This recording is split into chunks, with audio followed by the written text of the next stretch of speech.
Hank J. from Palmdale, California. Hank.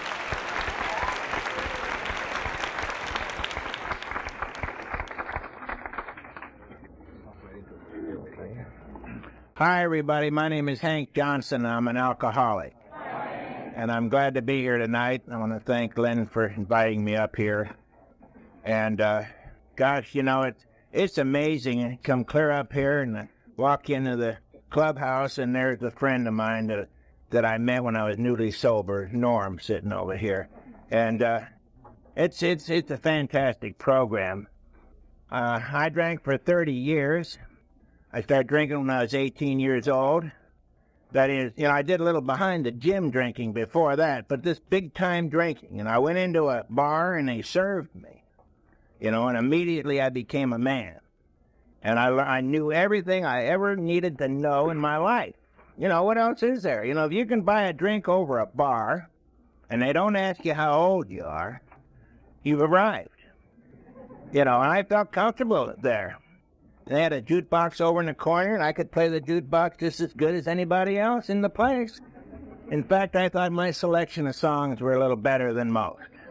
And I just went back to every opportunity I had and sit at the bar and look at myself in the mirror and get better looking after each drink. And, God, what a terrific place, you know. And I hear people say when they came to AA, they just felt like they came home. Well, you know, I didn't feel that way at all. But I sure felt that way in that bar. And for the next 30 years, I drank. I met my wife in a bar. You know, where do you meet girls? I never knew any place else. And we got married and moved to a little suburb out of L.A., West Covina. Bought a little house out there, $56 a month. That included taxes and interest and the whole shot, you know. And I had a hell of a time coming up with the payment on the first of the month. Because, you know, I used my money to drink with. And I think, well, I'll double up next month. Next month will come along, $112. Where am I going to come up with that kind of money? And somehow I would, and make that payment. You know, jeez, you know, I married my wife. She had a little girl, about 3 or 4 years old. And then when we moved to West Covina, turns out that she is pregnant, you know, and I started saving for the baby about a week before it was due. You know, I was always in it. But if anyone would have asked me what my problems were, you know, what is your problem, Hank? It's money.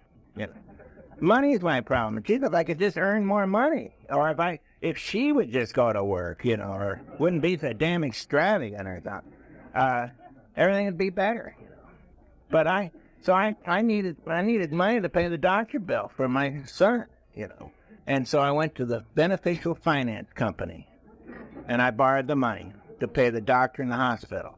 And when my son he turned 25, and I was finally sober in AA, I finally got beneficial paid off. It seems like there was always a crisis in my life. You know, every time I'd almost get them paid off, and I'd have to consolidate my bills. And sometimes I had beneficial finance going, sometimes Pacific Finance, sometimes both at the same time. And once in a while I'd have a bank loan going too, all three, you know. And you know, I drove $100 cars. I never bought anything. I just paid those people, you know. And I was trying to figure out what the hell was I paying those people for? And I finally figured it out, you know. I financed 30 years of drinking. That's what I did. And I guess I paid an extra 10 or 15 cents for every drink I ever took, you know, in interest.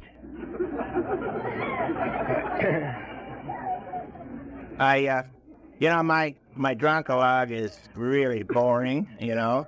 And I heard a gal speak at the Palm Springs Roundup last year, and she said, you know, if she knew she was going to have to talk about it, she would have done some more exciting things, you know.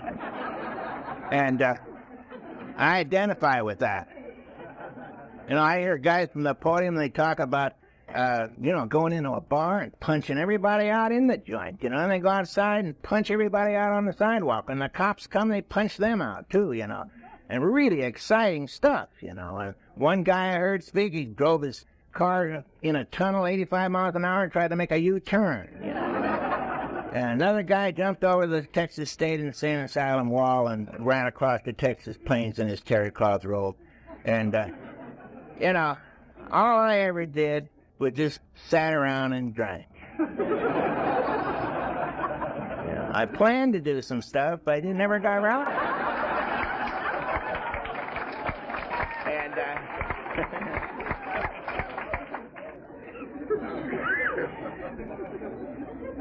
after I don't know how many years of marriage, my wife started kicking me out of the house. You know, she'd come home and see me, and she'd just get disgusted, you know, and kick me out. You know, I never gave her any argument. I had such a low opinion of myself, I guess, no self-worth at all. I mean, she said go, I just went, you know. And I'd always move close by, and you know, I get out of the neighborhood, you know, and I could work my way back in. And in and out, back and forth, in and out. And she divorced me 3 times. And the last time, I finally got the picture, you know. She wanted to get ready. You want a divorce? You got it, you know. You can have the house, you can have the furniture, you can have everything. All I want is my stack of old 78 records. You know, they're collector items, and I want. Fine. I moved to a little place in Hermosa Beach, a little shack in back of a big house, you know. Rented a place there, and set up bachelor quarters. And I started going to the bars at night, you know. Geez, what a difference, you know. You couldn't find one Tommy Dorsey record in the joint, you know, and they were playing all this rock and roll music that I didn't understand, and it was just a failure. I was a failure at those bars at night. And so after that, a typical day for me was to wake up like 10 o'clock in the morning. I'm already an hour late to work. And I'd throw on my clothes real fast and shave, and I'd get in that car, and I'd break the speed limit on the way to work. I knew by the time I got there I was going to be fired, because, you see, I should have worked yesterday. And I'd left all these papers all over my desk, and some of them were kind of old. If the boss were to see them, he'd want to talk to me about them, you know. And God forbid if he looked in my desk drawer. I had papers in there. Some of them were months old. They were so old, they were too old to turn in. If I turned them in, I'd get fired, you know, for holding them so long. And if I didn't turn them in, I was going to get fired. You know, I didn't, and it was all coming down today. I knew that, and geez, I'd get there and I'd make a beeline to my desk, you know, and check everything out. Everything's the same as yesterday. Whew. And I could relax. And I shuffled papers. I'd make excuses to my customers. They'd call and want to know, you mean you didn't get that in the mail? My God. Well, you know, I just don't understand that. Well, you know, the class of help we get nowadays. I'll personally put that in the mail to you today. You can count on that. If you don't hear, you know, in the next 2 or 3 days, call me again. Let's get this thing straightened out. Sometimes I'd use the computer. That's a good one. You know, the computer's been down for a couple of days, and I'm surprised you haven't got that. I'll take care of all that. Just, you know, don't worry about a thing. And I'd make excuses like that until about 11:45, a respectable time to go to lunch. And I'd go to the bar that was conveniently located right next door to where I worked. And they sold martinis over there. And during the lunch hour, they sold double martinis for $1. The regular martinis for 75 cents, but during that lunch time, you got a double for $1. Now, I don't, you know, who ever heard of having one martini, right? You're always going to have 2, and I figure, well, hell, I'll save 50 cents if I order the $1 one. It just makes good arithmetic, you know, and I really needed the money anyway, you know. And so I'd order the $1 martini, and I'd get to sipping on that $1 martini, and things were getting a little better, you know. My day was kind of getting a little better, and I'd kind of compare my drink to the guy sitting next to me at the bar, and he'd have a 75-center. And I'd say to myself, you know, who the hell do they think they're kidding around here? This is no double. It's a little bit larger than the 75-center. But it's not really a double. If it were a double, they'd charge more money, you know. Who do they think? You know, I've been around. I know these things, you know. So I better have another one. And then I'd have another one, and then I'd have another one, and then I'd have another one. And then I'd call the office and say, hey, I forgot to tell you, but I'm going on a lot of calls this afternoon. Take messages. I'll be back tomorrow morning at 9 o'clock. And I'd get in my car and I'd head towards the beach.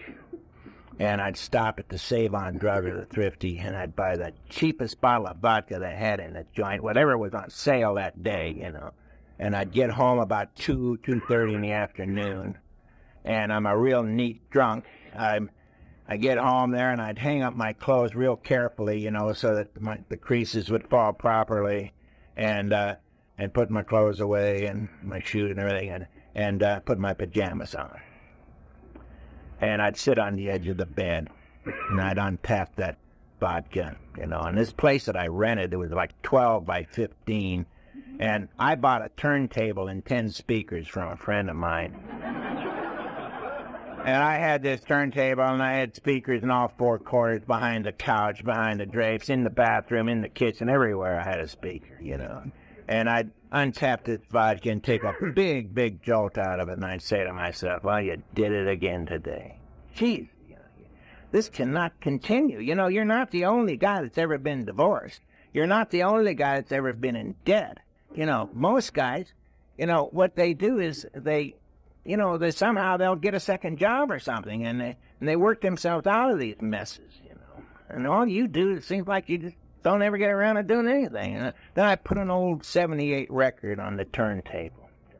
Something like Billy Eckstine singing, "Who Can I Turn To?" And then I'd have, you know, and then I'd start thinking, you know, which is dangerous, as we all know.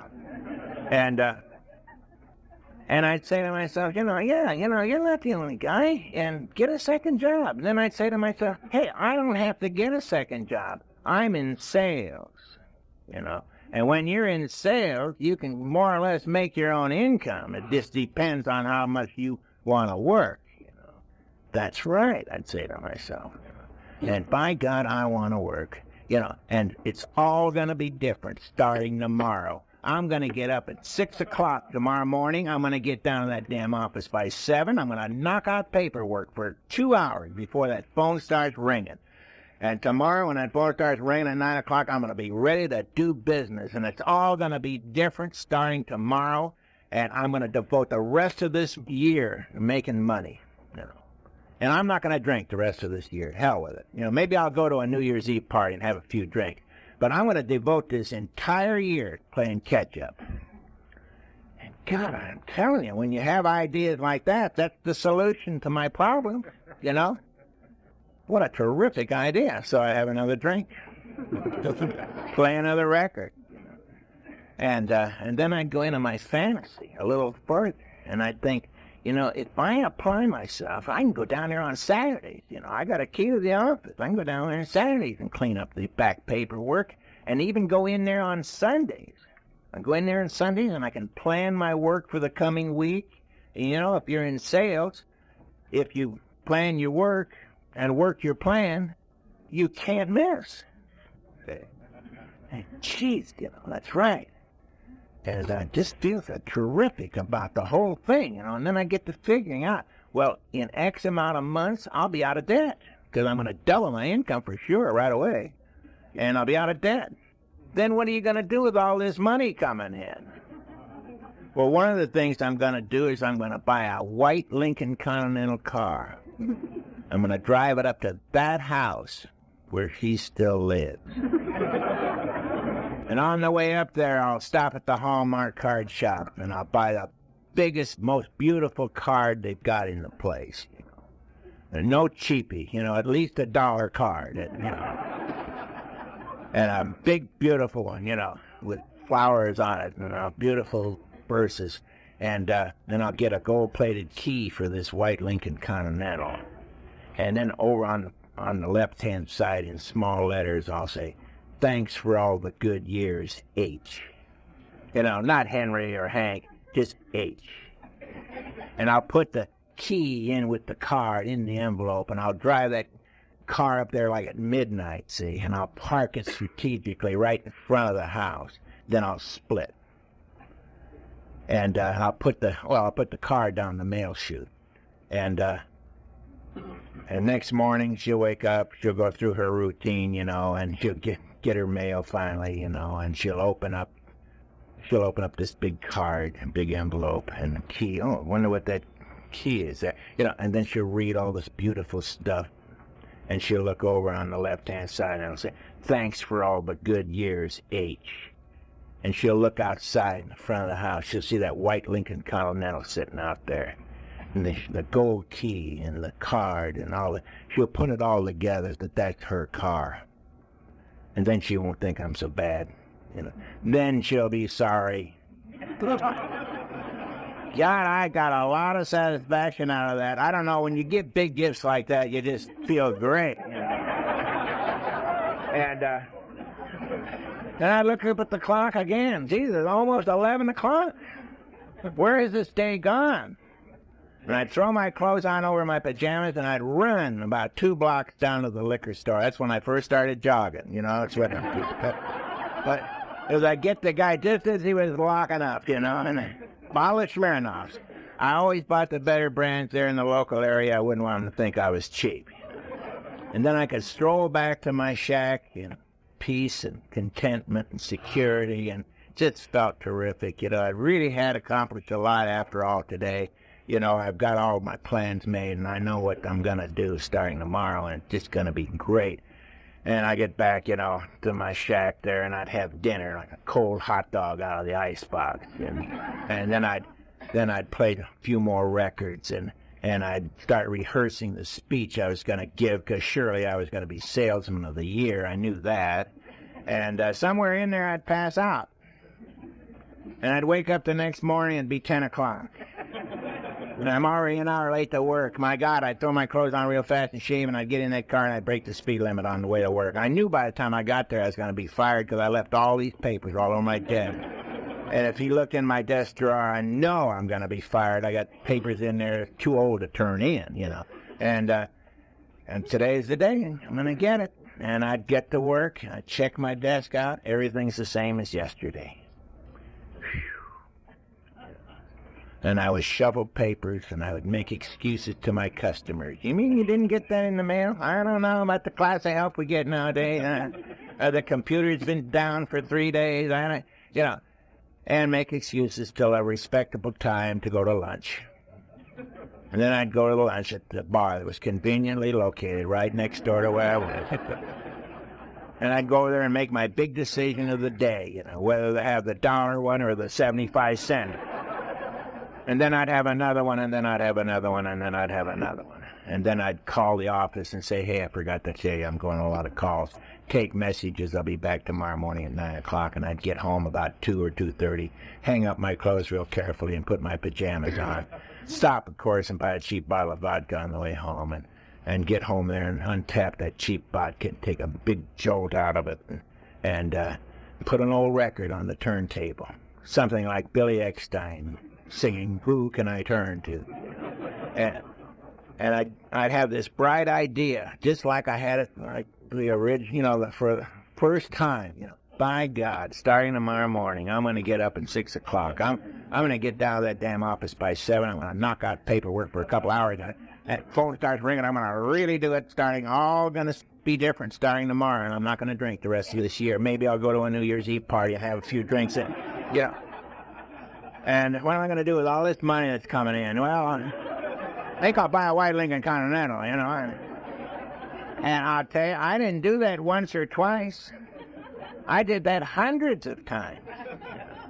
And towards the end of the month, the boss, about the 20th or so of the month, the boss would say, "Are you in sales here?" And I'd say, "Yeah, I'm in sales." "Well, how about making a sale?"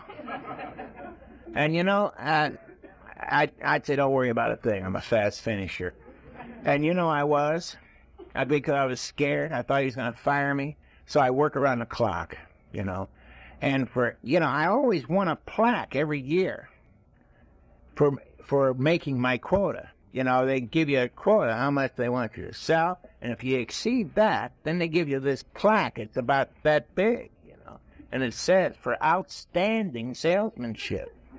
And being a credit to the company and the type of a representative we want to represent this company, and for product knowledge and for all this good stuff. For 8 drunken years in a row, I got a plaque. For 8 drunken years in a row. And then I got sober. In the next 8 years, I didn't win a plaque.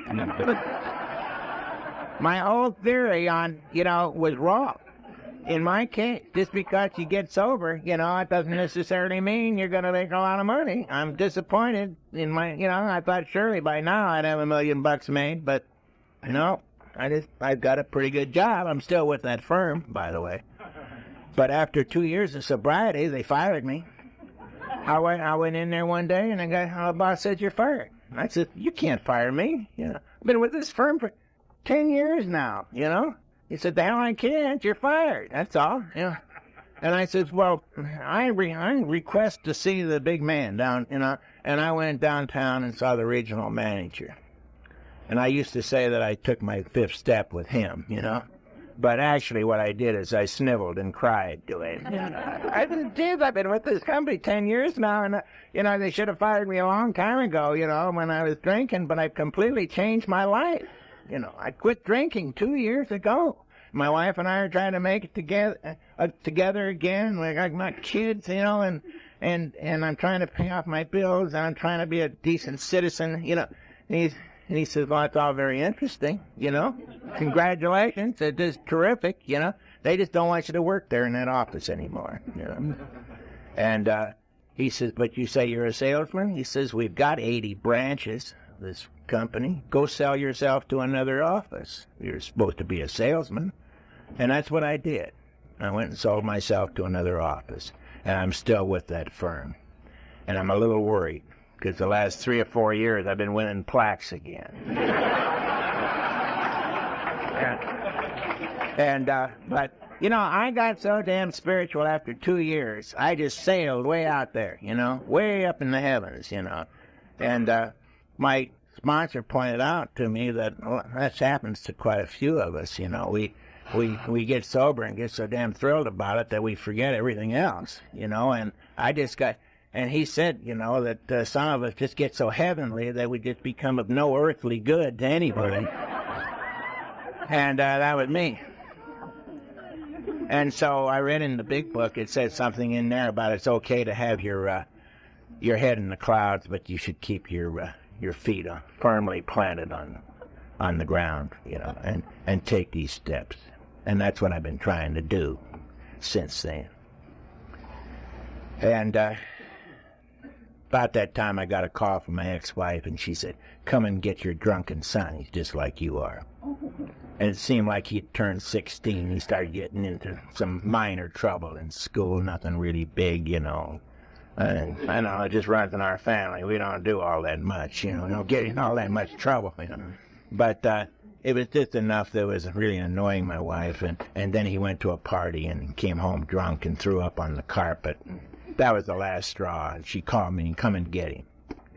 And as a punishment to him, he had to come and live with me. And he didn't want to come and live with me, and I didn't want him to come and live with me, but I can't turn anything she said, I did it. I just did it. I didn't question it.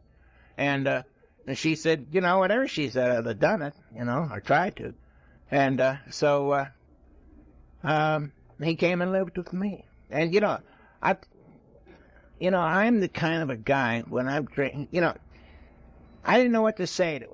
And I never know what do you say to a 16-year-old kid? I just could never think of anything. And when I wasn't drinking, what I would do is I would lecture him. It seemed appropriate. And I would tell him, with his potential, he should be student body president. He should be captain of the football team. He should be getting all... And he should be getting all, good grades and all A's and all that. And all the things that I kind of wish I had done when I was in high school. Or if I were drinking, which was most of the time, I'd just slobber all over him. And I would tell him how much I loved him, And I would tell him about how, all the trouble your mother and I have had has nothing to do with you, We love you. You were no accident. You were planned. You're a love child, I used to tell him. And he used to sit there and just cringe. I just hated to hear that crap, And the next morning, I'd wake up, I'd be ashamed of myself because I told my son I loved him, And then he went home one time, and asked his mother, he says, "You've divorced him. Is there any kind of legal action I can take?" I don't want to live with him, you know. But when he got kicked out of the house, he came home with me, you know. We struck up a friendship that's going to this day. And seeing we had something in common, you know, to build a friendship with, you know, both out. So we had that to build from, and we're still good friends today, and we've got a great relationship going.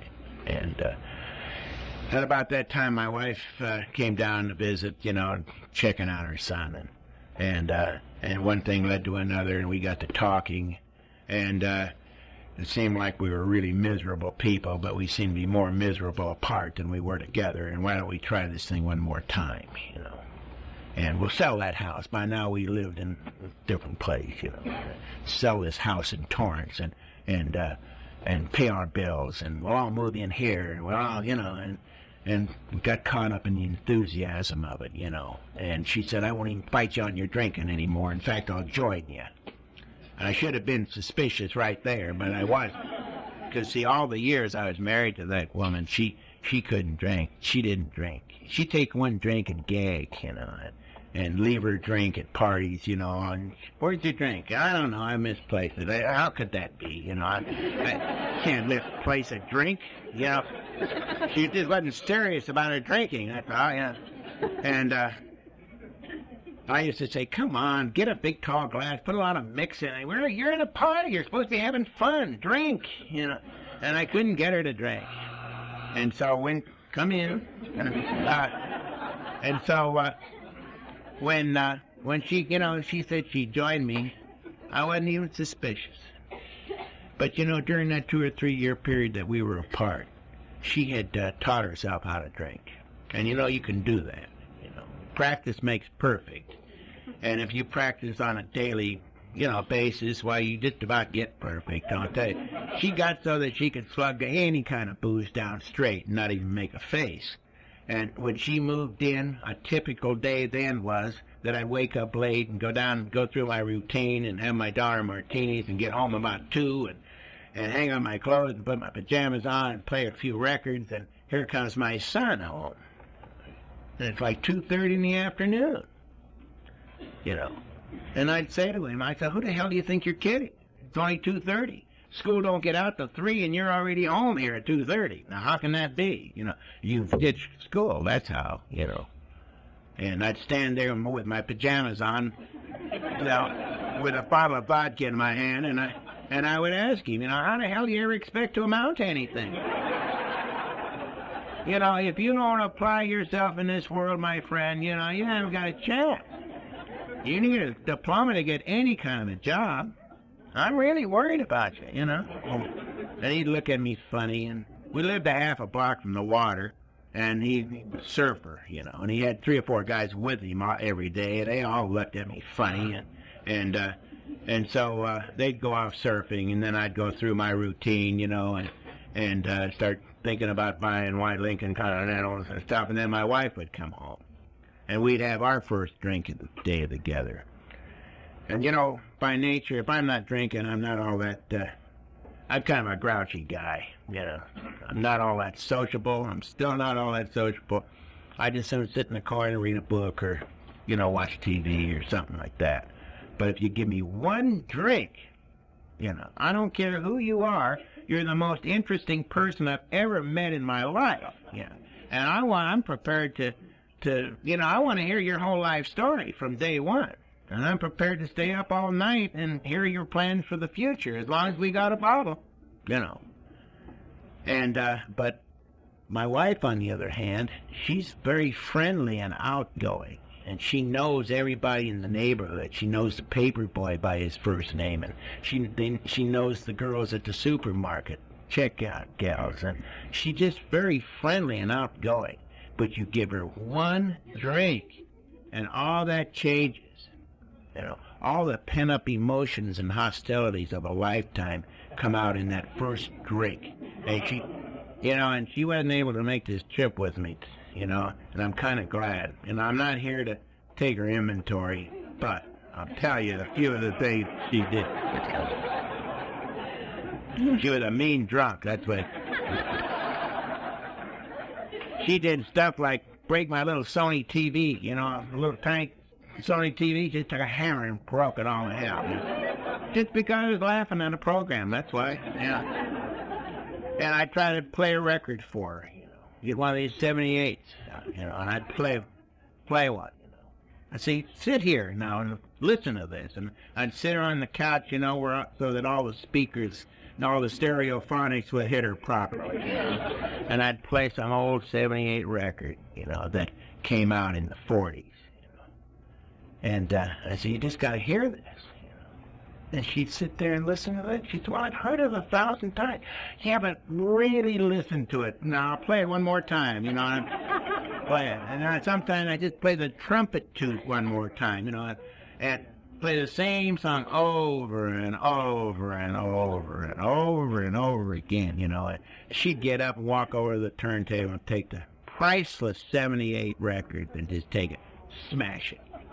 My God, that's the price of 78. Don't you know that? You can't buy those anymore. Good, I never have to hear that damn thing. Through the Christmas tree, lights and all, out the back door. She never remembered a thing she said. Like Dixie, you know. She didn't remember. You know, I don't know. You know, what's worse?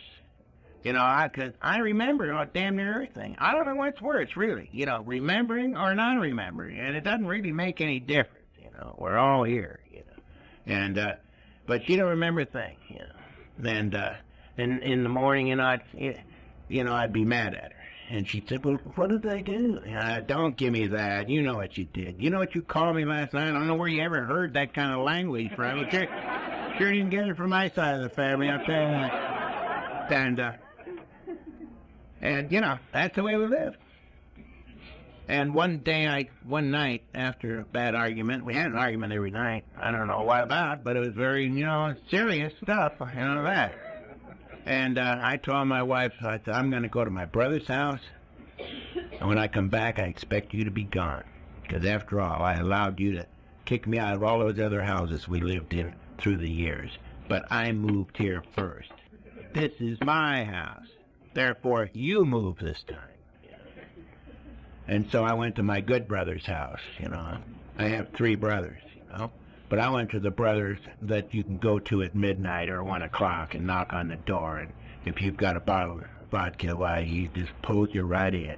And I didn't go to those other 2 squares, you know. And we sat up all night and drank and philosophized about stuff and things. And while I was gone, my wife decided to commit suicide again. She was always committing suicide, you know. When she got on the program, she was still suicidal, and she was going to commit suicide one day, but then she remembered she was the cookie lady at the meeting. So she had to postpone it, you know. Then her sponsor told her, you know, you better knock off this stuff, you know, you're committing suicide so many times is starting to impair your health. And, so she was going to so she decided to commit suicide while I was gone. And, in a blackout. And before she committed suicide, she went into the closet where my clothes were hanging and took a knife and just slashed every stitch of clothes that I owned, just ruined everything, even took the knife and stabbed my shoes. It ruined everything, you know. Complete shambles. And then she took the rags and she put it around the doors and the windows, you know. And went in the kitchen and turned the gas on in the oven and went to bed. The next morning she woke up just like nothing happened. And the old beach place we lived in, you know, was a half a block from the water, and the wind used to whistle through those boards, and hell, you could have turned 10 ovens on and never smelt the gas. She survived one more time. And she looked around, she didn't believe what she'd done. She couldn't believe it, you know. And then I got home and I couldn't believe it. Yeah. And my son came home, he looked at everything, he thought we were moving again. And there we were, you know. And I hear an old guy speak once in a while and down in Bay, California. His name is Matt C. Been sober for over 30 years. And he talks about having a good upbringing, you know, when he was brought up properly, has morals and scruples and taught the better things in life and everything. And when he started drinking, he just drank all that stuff away and then did a lot of bad things. And I identify with that. You know, I'm from a good family. You know, I was taught, you know, manners and morals and all that, you know. And my wife's from a good family, and she was taught, you know. And we just sat around and drank every bit of goodness out of our lives. And there we were. And we didn't know what to do. You know, we had no idea it had anything to do with drinking. Geez, I don't know how we could possibly not know, but we didn't, you know. And because we had started back to group therapy again. You know, we had gone to group therapy and marriage counselors off and on for about 15 years, you know. And this last one we were going to was a couples workshop. That's where married couples go, you know, and it's like 3 or 4 couples and a therapist and you know, and they cop out on one another, you know. And like she used to say, why don't you tell the group how you drank a fifth of vodka before I came home from work last night? And I'd say, well, why don't you tell them how you finished the second fifth after you got home? And I'd walk out of those group sessions with my guts on fire. I just hated them, you know. And this therapist asked me, he says, do you really drink as much as she says? And I said, hell yes. I drink a lot. Who wouldn't? You had a wife like her, and you got 2 of the worst kids you could possibly imagine. I got this pressure job, my God, the pressure's going to kill me on that job. And sure, so I buy, you know, so I have a few drinks in the evening. What's the big deal anyhow, you know? Have you ever thought of quitting? And I said, yeah, I have. I had. Every night I thought about quitting. Starting tomorrow. And he said, have you ever thought of joining AA? And I said, thanks, but no thanks. I've already been to AA. I had gone to a meeting one time, and it was one of these kind of meetings. I don't know if they have them here in Oregon or not, but it was the kind of meeting where the leader says, anyone here just completed their first 30 days of sobriety? If so, come up and get your chip, you know, like a poker chip. I said 30 days. And they give those for the first 30 days. And here comes Joe up. My name's Joe Blow, and I'm an alcoholic. I'm real proud to get this 30-day chip, and I know it's a spiritual program and that I found God when I walked through the doors of AA, and the lights in the eyes of the people here just turn me on and keep me coming back to these meetings. And just before I came to the meeting, I got a call from my boss, and I've been made general manager, you know. And it's just a wonderful, wonderful way of life. I love everybody here. I recommend it all to you. And sat down, you know. Oh, God, you know. And then anyone else that finished their first 30 days, you know, there comes Mary, you know.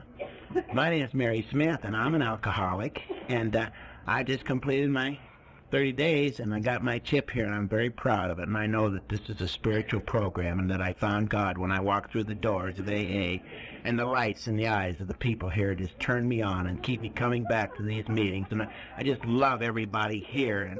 And my children are looking at me with respect in their eyes. And my husband is looking at me with renewed interest. And it's just such a wonderful, spiritual, loving way of life. I just recommend it to you all. And God love you all. And sat down. Oh, God. Yeah. And I never went back. No. And when this guy suggested AA, I said, I've already been. And it's fine for them. But it's some kind of a religious program, or I think it's a cult. I'm not sure. All I know is that it's not for me. You know, it's okay for them. But I read about some stuff called abuse in a magazine article, and I think I'll get a hold of some of that. And he says, well, that's one way, you know. So he put me in touch with a doctor, a friend of his, and I called the doctor's office and asked for a prescription for abuse. And the receptionist gal said, okay, she says, you got an appointment a week from next Tuesday. Don't drink for 48 hours prior to coming in. And so, you know, I didn't drink for 48 hours prior to going in. And I said, I'm here for my antibiotics. Oh, yeah, okay. And the doctor will see you in a moment. And he checked my heart and my blood pressure, and he called me into his office. And he said, I could give you antibiotics, but he says, if what you say is true, that you haven't had a drink for 48 hours prior to coming here, he says, you don't need antibiotics. In fact, you need never take another drink as long as you live if you don't want to. My God, I want to quit, but that's a hell of a long time. I'm not quite prepared for a statement like that. That's a big commitment. And then he went on and on and on and on about the disease of alcoholism. And he talked about character defects. He says alcoholics have character defects. He says, and they refuse to work on them. Instead they get drunk tonight. And then they wake up tomorrow morning, they still got the defect, only now they got a hangover too. And he just went on and on and on. And he pulled a book out of his bookcase, and he started reading to me about how people try to control their drinking, by switching from scotch to brandy and stuff like that, And I know now he was reading a portion of chapter 3 to me, And he just went on and on and on. And I finally said, well, if you're not going to give me any antibiotics, then doctor, I guess I might as well go. How much do I owe you? And he said, I can see I'm not making much of an impression on you, Mr. Johnson, but I want to tell you something. I happen to know a little bit about alcoholism. And he says, due to the nature of your appointment here, he says, I assume you have a problem with alcohol. And he says, I just want to tell you, he says, my wife's an alcoholic. And we've tried everything. We've tried rest homes and sanitariums and drying out places, and you name it. We've tried it, and abuse, everything. And he says, nothing's worked for her, but she's sober right now. She goes to AA. And he says, that's what you ought to do. Promise me that you'll go up to the Manhattan Beach Clubhouse and buy the book of Alcoholics Anonymous, and there'll be no charge for this call. And that's the only thing that guy said that day that impressed me. And I went up there and bought the book and threw it on the dresser and had another drink. And I'm a crazy doctor. He wouldn't even give me the antibiotics. I mean, took time off work and everything. I didn't even give him antibiotics. I don't know what the hell's wrong. And so I had another drink. And then this fiasco happened where my wife tried to commit suicide. And she had been with me and heard all this stuff. And she went back to that doctor and asked him if he thought she was an alcoholic. And he said he didn't know for sure, but why did she go to some meetings with his wife? She'd be happy to take her. And so she came home that afternoon, and she said, I'm going to go to AA with the doctor's wife. I said, oh, God, what now? There's always something with you, And I said, Pink, you should drink. I'll grant you that, But some people can handle it, and some people can't, But you don't need to go to AA. And I said, besides, what makes you think the doctor's wife is going to drive down in her Cadillac from Palos Verdes and pick you up in this dump we live in?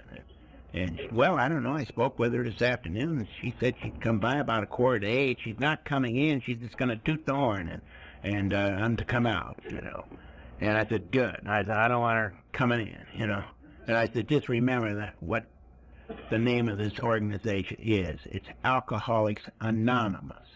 That means no name. Don't give them my name, whatever you do. We're not married. Remember, you divorced me. So you don't have a husband. I don't want anybody knocking on my door.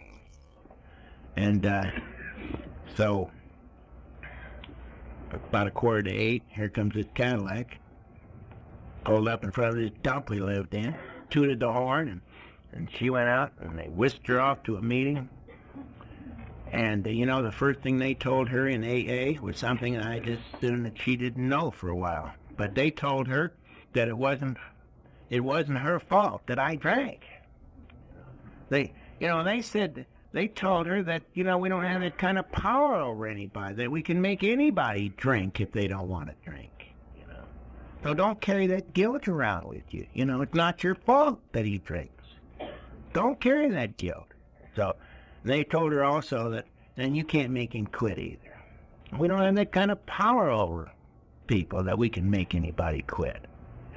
So don't pour his booze down the sink, you know. Just let the SOB drink himself to death if that's what he wants to. It's his life, you know. And she kind of liked the ring of that, you know.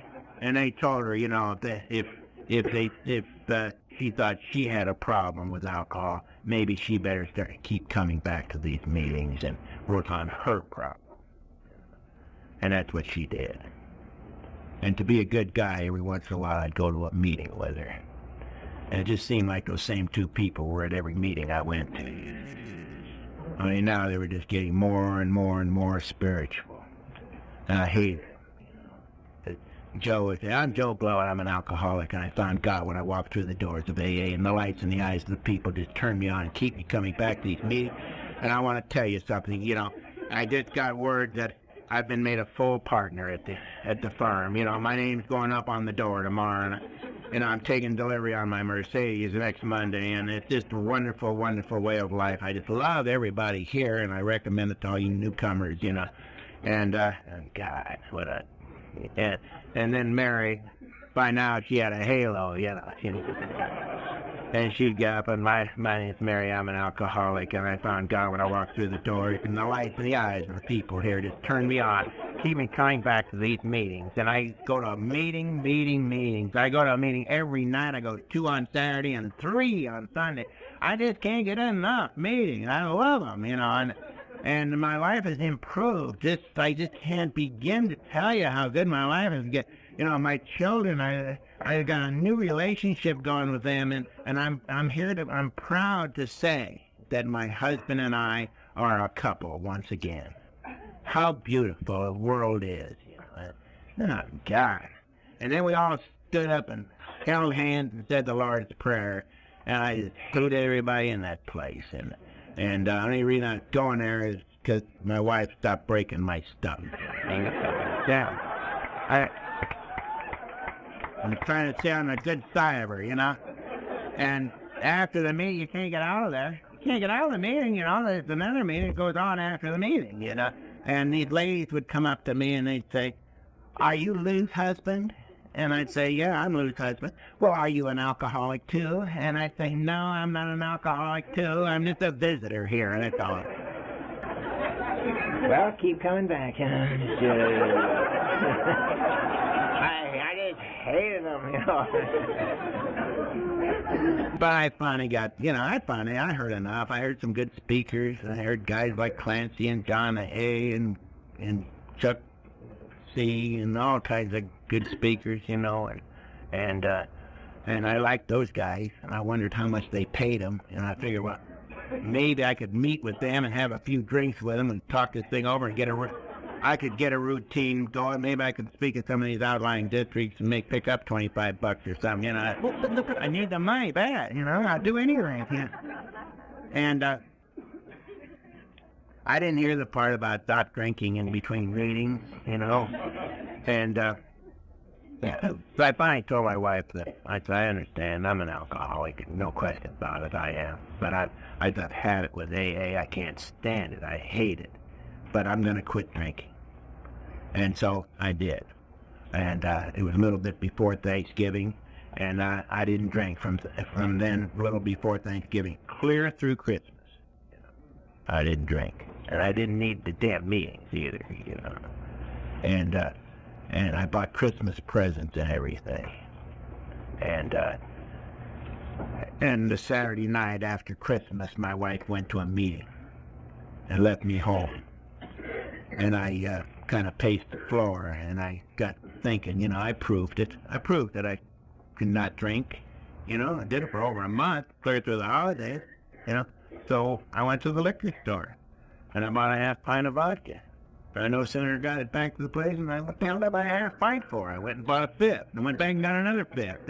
I drank all Saturday night and all day Sunday, you know, and up to 2 a.m. Monday morning. And then I went to bed. I woke up 10 o'clock. I'm already an hour late to work, and she threw on my clothes real fast and shaved and got in that car and broke the speed limit on the way to work. By the time I got there, I knew I was going to be fired. I still hadn't cleared up that paperwork, and I got there, everything was the same, and geez, I could relax, you know. And I shuffled papers for a while, and I looked busy, and I went over to the bar a little early that day because I was sick. You know, after not drinking for a little over a month and pour all that alcohol in my system, God, I was sick. And so I went to the bar, and I said, make me a Bloody Mary.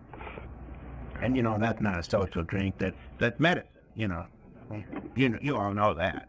And so the guy got a great big tall glass, and he filled it full of shaved ice, and he put a shot of vodka, tomato juice, and Worcestershire sauce, and Tabasco, and squeezed the lime, and put some salt in it, and stirred it. I thought he'd never get the damn drink made. They finally got it made, and I drank it straight down. Nuts. I slurped it all over myself, you know. And I went to the restroom, and I said, make me another drink. And I went to the restroom and cleaned up and came back. He says, did you want another Bloody Mary or did you want a martini? And I said, I'll just skip it. And I went over to the coffee shop section of this bar, and I had a sandwich and a glass of milk, and I haven't had a drink since. You know, of all the days to quit drinking, I hadn't even thought about it the night before. You know? I didn't even know that was my last drink. You know, and it has been so far. But I've often thought, geez, if I'd have known that, I sure as hell wouldn't have ordered a Bloody Mary. You know? I would have at least had a $1 martini in a fancy glass, or a brandy snifter, you know, a beautiful glass, and then I could have drank that and then smashed that glass, you know, and stomped out of the bar, triumphant over alcohol. You know, but I didn't know it. And about 2 weeks went by, and I realized I hadn't had a drink. You know, and then anger set in. And here I was. I had just completed 30 years of drinking. And, you know, and I had the world's worst wife. I got two of the most terrible children you could possibly imagine. I got this pressure job. My God, the pressure's going to kill me on that job. I owe everybody in town money, and some out of town, and it's all past due a couple of months. And every time the phone rings, I jump clear across the room. I know it's a bill collector, you know. And if someone knocks on the door, I know it's the police. I don't know what I've done, but I'm guilty. I'm ready to go, you know. And now I can't even drink. They've taken that away from me, too. What the hell am I going to do with the rest of my life? My life's over. You know, I'm on, you know, just one long, great tunnel. What it's going to be from now on. You can never, ever have any fun, ever. You can't go to a decent restaurant. You know, if you go to a decent restaurant, what's the first thing they ask you? You know, would you like a cocktail before dinner? Then you can't say to them, well, yeah, I'd like one, but you see, I've got this disease. You know, and it's of a twofold nature. You know, it's an allergy of the body, and it's coupled with an obsession of the mind. And if I even take one drink, I can't predict my behavior, you know. If it wasn't for that, I'd sure have one, you know. You know, I used to think you had to explain all that stuff to people, you know. In fact, if I was standing on the street corner and somebody walked up, I'd start explaining. Well, I just had to explain everything. I spent a lot of my time, a lot of my day explaining. And it's one of the freedoms that I've gotten in AA. I don't have to explain nearly as much as I used to. And everything I thought about was wrong because, you know, I just went to a nice restaurant recently, and the waitress came up and said, would you like a cocktail before dinner? And I said, no, thanks. And you know what? It didn't even faze her. She just went to the next table and asked them, and they did. They always do. I always check. You know. And one of the cruelest things that I've learned in AA, among the cruelest things I've learned in my entire life, you know, they don't give a damn if you drink or not out there. You know. It isn't, you know, that they're just indifferent to it, you know. I'd rather if they hated it or they loved it or something, but they don't care. They care here, you know. Here they care. They make a big deal out of it. Sing happy birthday, and sober for a year or 4 years, whatever it is, you know, big deal, you know. But you talk to one of the guys you work with, hey, I haven't had a drink for over a year. Really? You know, they look at you kind of funny, you know. Yeah, and I paid all my bills, and I'm current on all my bills, too. Yeah. I used to think you should get a raise for showing up at work on time. But they don't pay you for that. You know, they pay you for what you do. I found out after you get there on time. And so it's, you know, a lot of things have happened. You know, my wife is sober. You know, I'm sober longer than she is. How could that possibly be? She went to AA before me. Well, she didn't hear the part about the pills. You know, they don't want you to take pills either. You know, they don't want you to smoke those funny cigarettes either. And but she thought they were talking about the kind of pills that you smuggle in from Mexico in your hubcap.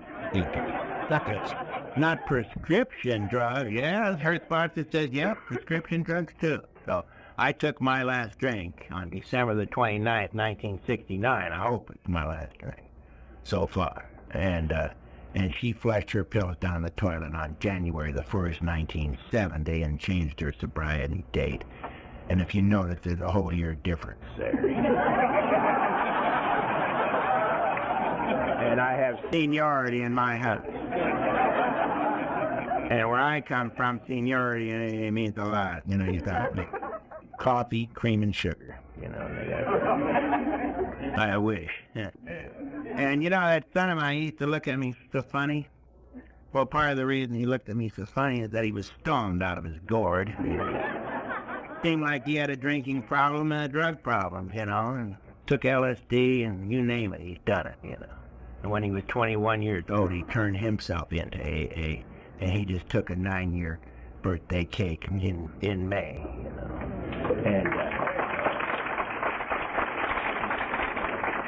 And I'm extremely proud of him, and he's doing great. He was the young people's speaker, by the way, at the Palm Springs Roundup here 4 or 5 years ago. And he got up the stage. I don't know if any of you have been there or not, but it's a big deal. You know, there's like 1,800 people sitting out there in that audience. And he got up on the stage, his haircut, new suit, tie, you know, shoes shined, and looking good. Stood up there at the stage and he said, "My name is Matt Johnson. I'm an alcoholic, and I also use drugs." And he says, "I'm the son of a drunken mother and a drunken father." And geez, my wife and I looked at each other. We both burst into tears. We were so damn proud.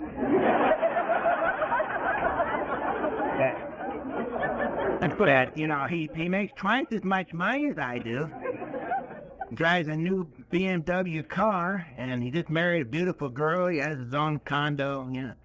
And it just really gripes me. And he didn't have to suffer near as much as I did, you know.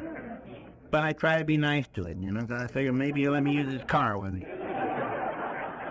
Our daughter's in Al-Anon, and she's the secretary of a meeting, Tahunga. And she's flipped lately. I disowned her once, and now she's disowned me, so I don't know, we're having some problems. But, I mean, it's okay, you know. We're an AA family. We weren't any kind of a family 13 years ago. It's been almost 13 years, you know. And we've all got programs, you know, and everything would be all right if they would just work their programs the way but no, they insist on working their own programs, and they don't want to work them the way I suggest. They got sponsors and they tell them and then advise them and stuff. And geez, you know, it really is a fabulous life, and I hate to get serious because, you know, the reason I do is because I like to take the program serious, but not myself, because that's what saved me. I heard speakers and guys on the program, they took the program serious, but not themselves. And because we were pretty silly people, or at least I was. You know, I was so damn dramatic, all this stuff. And I'm telling you that you were laughing at was dead serious stuff when I was doing it, I'll tell you. You know. And my wife last year, she got cancer, you know. We thought we were going to lose her, lung cancer. And she was on the brink of death all last year, you know, and inoperable cancer. And, you know, she responded to chemotherapy and radiation, and they can't find any cancer anywhere in her body, you know, right now. And it's a damn miracle. You know, a miracle has happened in our whole, you know. And it's I get goose pimples just thinking. She's working herself back to him, and I, of course, you never know if it'll ever come back, but it just seems fine, fine.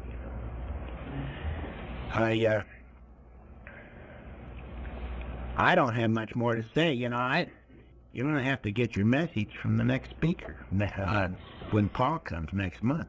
Because about the only thing I know is what those people knew, those people that I didn't like knew when they had 30 days of sobriety. I know that this is a spiritual program. And I'm here to announce that. That when I see my children, they look at me with respect in their eyes. And I'm proud to announce that my wife and I are a couple once again. And I know that I found God when I walked through the door. And the light in the eyes of the people here has turned me on and keep me coming back. Thank you.